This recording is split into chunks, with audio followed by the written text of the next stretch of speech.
یہ اتنی سی صحبت کا یہ اثر ہے.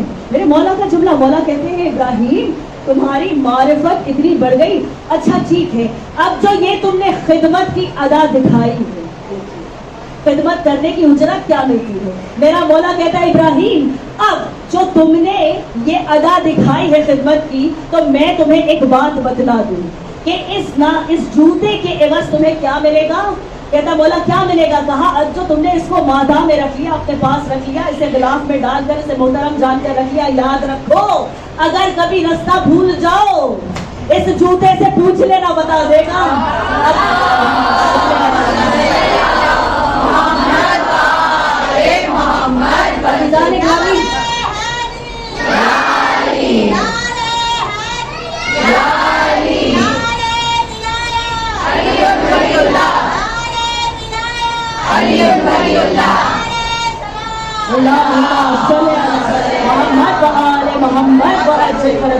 گرامی میرا مولا کہتا ہے کبھی اگر گمراہی کے اندھیروں میں تم گم ہو جانا تو یہ ضیاء کا کام کرے گا. عزیزان گرامی ضیاء کے لفظی معنی ہے سورج. سورج. میرا مولا کہتا ہے کہ میرا یہ جو جوتا ہے جو ٹوٹ گیا، جسے میں نے رد کر دیا، وہ اب جو تم نے محترم جان کر اپنے پاس رکھ لیا، جو معرفت کے ساتھ تمہارے پاس ہے، اب وہ کیا کرے گا کہ جب گمراہی کے اندھیروں میں تم راستہ بھٹک جاؤ گے نا تو یہ ضیاء کا کام کرے گا، یہ سورج کا کام کرے گا، تمہیں راستہ دکھائے گا. عزیزان گرامی روایت کی شروعات یاد کیجیے. سمجھ میں آ گیا حاجیوں کو راستہ کیسے ملا تھا؟ پھر میرا مولا کہتا ہے کہ اگر پانی کی حاجت ہو، تمہیں اگر سیراب ہونا ہو تو اس جوتے سے مدد مانگ لینا، تمہیں پانی کا پتہ مل جائے گا. پھر میرا مولا کہتا ہے ابراہیم کوئی بھی حاجت ہو، یہ باب الحوائج ہے، کوئی بھی حاجت ہو تم ایک مرتبہ اس کے وسیلے سے مانگنا. ممکن نہیں ہے کہ خدا بندے کریم تمہاری دعا کو مستجاب نہ کرے.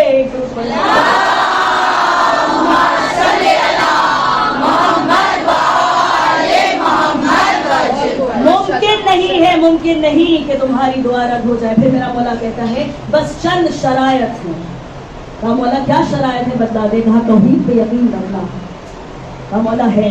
کہا میرے جد کی رسالت پر یقین رکھنا، اس کی عصمت پر یقین رکھنا. کہا مولا ہے. کہا علی ابن ابی طالب کی ولایت پر یقین رکھنا. کہا مولا ہے. کہا علی کے صلب سے آنے والے 11 اماموں پر، ان کی ولایت پر، ان کی امامت پر، ان کی عصمت پر یقین رکھنا.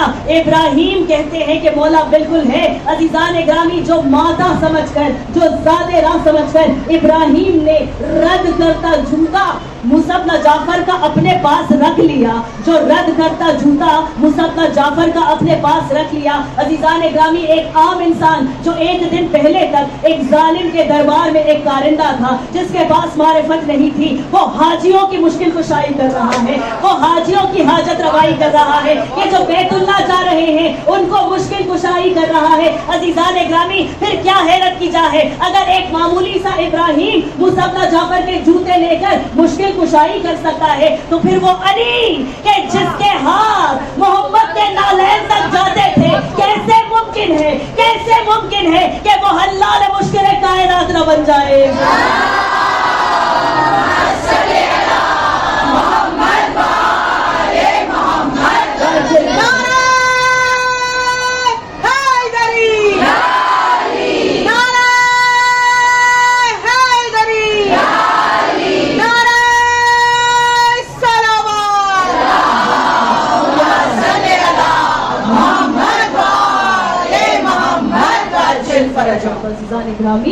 ایک بہت پیاری سی بات ہے جو اب میں آپ کے سامنے کہنے لگی ہوں. ابراہیم کہتے ہیں اس شخص سے کہ جو بیت اللہ میں ان سے پوچھتا ہے کہ یہ کیا راز ہے، یہ کیا ہے.